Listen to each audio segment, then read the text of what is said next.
देशवासियों, सुशांत सिंह राजपूत की हत्या कैसे हुई? बॉलीवुड के बड़े बड़े एक्टरों को क्यों मिल रही है धमकियां, क्यों उनको सिक्योरिटी की नीड हो चुकी है, बताएंगे इस वीडियो में। पर साथ में ये भी बताएंगे कि बॉलीवुड के बड़े बड़े उम्र वाले जो एक्टर हैं उनको क्यों छोटी उम्र वाली एक्ट्रेसेस चाहिए अब। और साथ में अभी हाल ही में बड़े ऐप का भांडा फूटा था, उसके अंदर बड़े बड़े लोगों का नाम आया था, रणवीर कपूर से लेकर बड़े बड़े लोगों का, जिनको ईडी ने सम्मन किया था। क्या हुआ है सम्मन पर, वो क्या पहुंचे हैं, वहीं पर सुशांत की भी बात करेंगे। पर उससे पहले आपसे अपील करेंगे, अगर आप इस चैनल पर नए हो तो वीडियो को लाइक करना, वीडियो को शेयर करना और चैनल को सब्सक्राइब करना बिल्कुल मत भूलना।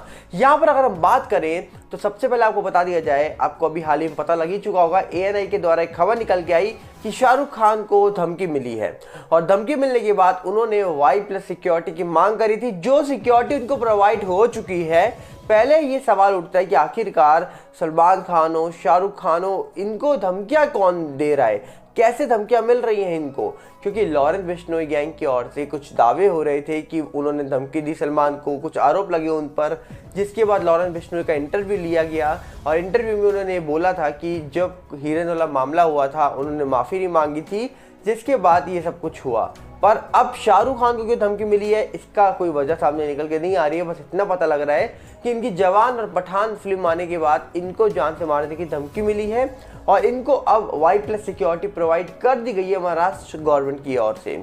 तो कहीं ना कहीं देखा जाए, पहले सलमान और अब शाहरुख, और ना जाने कितने लोगों को पहले भी ऐसे धमकियां मिल चुकी हैं। पहले आप जानते होंगे कई सारी ऐसी फिल्में निकल के आई जिस फिल्मों के बाद कंट्रोवर्सी क्रिएट होती है और फिर यही चीज होती है कि उनको सिक्योरिटी चाहिए होती है। पर शाहरुख खान को सिक्योरिटी की जरूरत क्यों पड़ गई, किसने धमकी दी, अब इसको लेकर बहुत बड़ा सवाल बना हुआ है। उम्मीद है कि ANI इसको लेकर भी बड़ा खुलासा करेगी। पर वहीं पे अगर हम दूसरी तरफ बात करें तो बॉलीवुड के अंदर एक चीज बहुत पहले से चली आ रही है, वो एक्टर जो है उसकी उम्र कितनी भी बढ़ जाए, वो 50 का हो, 60 का हो, 65 का हो, 70 का हो, पर फिल्म के अंदर उसको अपनी एक्ट्रेस चाहिए 25 की, 26 की, 27 की। क्यों आखिरकार? अब इसी बात को लेकर इंडस्ट्री में काम करने वाली एक बहुत ही बेहतरीन कलाकार भड़क चुकी हैं।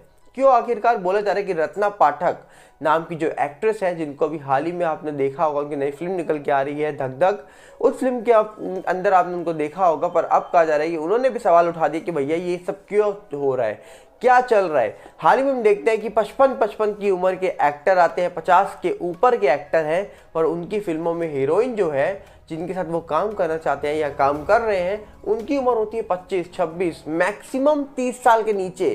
तो ये सवाल ये है कि भैया जब एक्टर इतने बड़े हैं तो एक्ट्रेसेस की उम्र भी ज़्यादा हो जाए तो भैया उनको क्यों नहीं लिया जाता? तो यही चीज़ यहाँ पर एक बहुत बड़ा एग्जांपल सेट करती है कि ग्लैमरस इंडस्ट्री के अंदर आपको काम और आपकी पहचान तब तक है जब तक आपकी उम्र कम है। जब उम्र बढ़ती है तो क्या एज अ फीमेल उनको लीड रोल मिलना या फिर हीरोइन का रोल मिलना कम हो जाता है? क्योंकि इंडस्ट्री के अंदर ये सवाल पहले से उठते आए हैं कि उम्र कितनी भी हो एक्टर की, उससे फ़र्क नहीं पड़ेगा, पर जो एक्ट्रेस है वो नई चाहिए, फ्रेश चाहिए, कम उम्र वाली चाहिए। और यही सवाल फिर से पूछ लिया रत्ना पाठक जी ने और उन्होंने कहा कहीं ना कहीं ये बहुत शर्म की बात है, ऐसी चीज़ें होनी नहीं चाहिए, पर ऐसी चीज़ें फिलहाल हो रही हैं।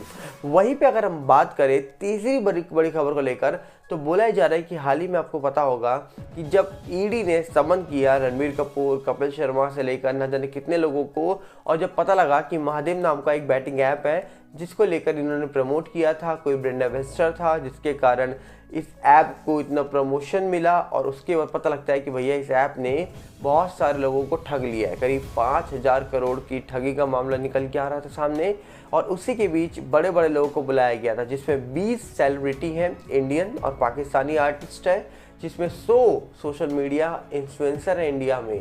तो इनका सबका नंबर आ सकता है, ऐसा बोला जा रहा है। पैसा बहुत है इंडस्ट्री के पास, लोगों के पास, पर फिर भी कोई भी ऐप को प्रमोट कर दिया जाता है। जब ऐप प्रमोट किया जाता है तो उसके बारे में जाना नहीं जाता कि आखिरकार वो ऐप क्या कर रहा है, कैसे कर रहा है। और फिर ऐप प्रमोट करने के बाद जिसका वो ऐप था उसने 200 करोड़ की शादी करी दुबई में, और उस शादी में भी शामिल होने के लिए हमारे बॉलीवुड के कलाकार पहुंच जाते हैं बड़ी तेजी से। और यही तेजी उनको इतनी भारी पड़ जाएगी उन्होंने सोचा नहीं था, और आज उनको उसी का खामियाजा भुगतना पड़ रहा है जब ईडी का समन उन तक पहुंच रहा है, क्योंकि हवाला के पैसे उन तक आए हैं। कुछ इस प्रकार उन पे आरोप लग चुके हैं, और अब ये आरोप तभी साबित होंगे सही है या गलत है जब ईडी अपनी पूरी जांच कर लेगी। पर बड़े बड़े लोग हैं, और बड़े बड़े लोग जहाँ होते हैं वहाँ छोटी छोटी बातें होती रहती हैं।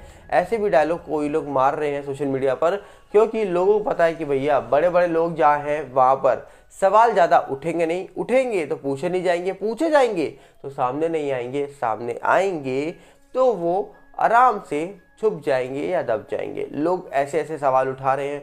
अब देखने वाला विषय है कि आखिरकार जिनको बुलाया गया ईडी के द्वारा क्या उनसे पूछताछ होगी, पूछताछ होने के बाद क्या कड़ी कार्रवाई होगी, या फिर वैसा ही होगा जैसा हम 3 साल से देखते आ रहे हैं। आपको क्या लगता है आप बताइएगा कमेंट्स में। पर वहीं पे अगर हम बात करें सुशांत केस की, तो सुशांत के बाद बॉलीवुड का हाल क्या है ये आपके सामने है, बेहाल है। और सही में अगर हम बात करें तो आपको याद होगा कि अर्नब गोस्वामी के शो के अंदर कई बार हमने मुकेश खन्ना जी को देखा जिन्होंने इंडस्ट्री को लेकर कई बड़े खुलासे करे हैं, और उनमें से एक खुलासा ये भी है। अर्नब जी, ये मैं आपको बता दूं कि ये शिकायत आपको आज है, मेरे को कई समय से शिकायत है कि कई चैनल्स ऐसे हैं हमारे बीच में जो, जैसे आज आप कह रहे हैं कि आरोपी को मंच दिया जा रहा है, हमारे यहाँ पर ऐसे कई चैनल्स हैं जो आतंकवादियों को मंच देते हैं। जैसे आज रिया का पक्ष जानने की कोशिश कर रहे थे, this is PR, this is just taking out the, उसको सिंपैथी दिलाने के लिए ये एक इंटरव्यू जो दिखाया आपने, जो बात की मैंने तो देखा नहीं, लेकिन अभी आपकी पूरी डिटेल सुनकर मुझे भी हैरानी हो रही है कि ऐसे वक्त जब पूरा देश और इवन सीबीआई की उंगलियां उठ रही है रिया के ऊपर, उस वक्त आप रिया को सडनली आप हीरोइन बना देते हैं, आप उसको स्टार बना देते हैं, उसको सवाल पूछते हैं, तो उसके पीछे कहीं ना कहीं इरादा गलत है। ये पीआर है, डेफिनेटली पीआर है, और ऐसे नहीं होना चाहिए। मैं तो कहीं शुरू से कहता हूं कि ऐसे चैनलों को आप क्यों हमारे देश विरोधी लोगों को कैमरा क्यों देते हो? हटा दो कैमरा, आप हट जाइए, हमको आपको कैमरा नहीं शूट करना है, आप हमारे कैमरे के भी लायक नहीं है। लेकिन नहीं, उनको न्यूज चाहिए, टीआरपी चाहिए, और गलत टीआरपी चाहिए। इस वक्त आप इतनी डिटेल में पहुंच गए हैं कि सुसाइड से लेकर ड्रग तक की बात आ गई है। आज किसी और चैनल पे तो किसी ने और आरोप लगा दिया कि उसका दोस्त था और वो दोस्त नहीं किया था। इतनी गुत्था गुत्थी के बीच में आप सडनली उस लड़की को मंच दे रहे हैं और पूछ रहे हैं कि भाई उनके घर वालों के खिलाफ सवाल उठाए जा रहे हैं, उनके वो कह रहे हैं। शर्मनाक बात है। ऐसी चीजों को तो मैं शुरू से कहता हूँ कि घर वालों पे गाली, फैमिली पे गाली, सुशांत पे गाली, सब कुछ मुकेश। इन बड़े खुलासों को देखने के बाद आप भी समझ गए होंगे कि आखिरकार क्या हाल इंडस्ट्री ने बना लिया, और आखिरकार इंडस्ट्री को लेकर इतने सवाल क्यों उठ रहे हैं। इन चीज़ों को लेकर आपके सामने बहुत सारी चीज़ें रखी मैंने। अब आप बताइए कि आपको क्या लगता है। कमेंट बॉक्स आपके लिए खोला है, हम मिलेंगे बहुत जल्दी। और साथ में आपसे अपील करेंगे अगर आप इस चैनल पर नए हो तो वीडियो को लाइक करना, वीडियो को शेयर करना, चैनल को सब्सक्राइब करना बिल्कुल मत भूलना। और साथ में हमारा नया चैनल सागर भला रिव्यू के साथ जुड़ जाना, जिसका लिंक आपको डिस्क्रिप्शन में मिल जाएगा। मिलते हैं बहुत जल्दी। नमस्कार, जय हिंद।